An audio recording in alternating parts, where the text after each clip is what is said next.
Hukum prank dalam Islam yang cenderung banyak mudaratnya. Menurut kamus, prank merupakan kata dalam bahasa Inggris yang berarti lelucon yang dilakukan terhadap seseorang hingga yang bersangkutan merasa malu, bingung atau tidak nyaman. Di negara asalnya, dampak yang ditimbulkan tidaklah berat karena prank sejatinya adalah humor. Karena itu, prank dirancang untuk membuat orang-orang tertawa. Namun, jika prank dilakukan secara berlebihan, dalam arti untuk mengintimidasi, menakut-nakuti, ataupun merundung orang lain, maka hal itu tidak boleh dibenarkan. Banyak sekali contoh kasus prank yang kelewat batas dan menjadi bagian dari program acara televisi. Beberapa tahun yang lalu, sebuah stasiun televisi swasta di Indonesia menyiarkan acara prank semacam ini. Ketika itu dihadirkan sosok hantu berbaju putih yang tiba-tiba muncul di hadapan beberapa orang. Mereka pun berteriak-teriak ketakutan. Acara ini kemudian memperoleh kritikan tajam dari pemirsa karena bisa membuat orang jantungan. Namun, meskipun begitu, acara semacam ini tetap ada dengan balutan yang berbeda. Lantas, bagaimanakah hukum prank dalam Islam? Dalam Islam, lelucon semacam ini tidaklah dibenarkan. Bahkan, Allah melarang umat Islam untuk melakukan permainan semacam ini.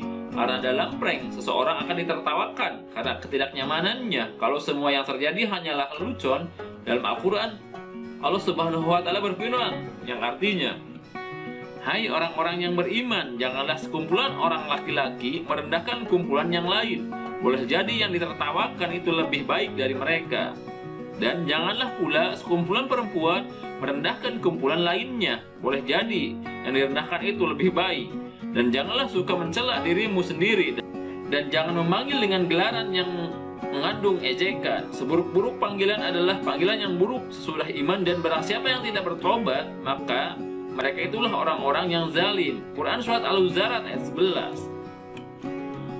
Ayat ini menunjukkan Islam melarang umatnya untuk membuat kaget atau menakut-nakuti seseorang, apalagi jika yang menjadi target prank adalah seorang muslim. Rasulullah SAW bersabda, "Tidak halal bagi seorang muslim menakut-nakuti muslim yang lain." Hadis riwayat Abu Dawud. Larangan ini sifatnya tetap, dalam arti seorang muslim dilarang menakut-nakuti muslim lainnya walaupun tujuannya hanya untuk bercanda. Rasulullah SAW bersabda, "Tidak boleh seorang dari kalian mengambil barang saudaranya, baik bercanda maupun serius." Hadis riwayat Abu Dawud. Apalagi jika prank tersebut membuat seseorang marah dan tidak terima diperlakukan demikian. Muhammad Abadli berkata, "Larangan dari mengambil barang untuk bercanda karena tidak ada faedah manfaatnya, bahkan bisa menjadi sebab marah dan terganggunya orang yang memiliki barang tersebut." Aulul Ma'bud. Dengan demikian dapat dikatakan bahwa hukum prank dalam Islam adalah dilarang karena banyak mudaratnya dibandingkan dengan manfaatnya.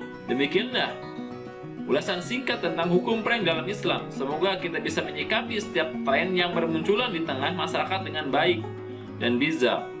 Wallahu a'lam.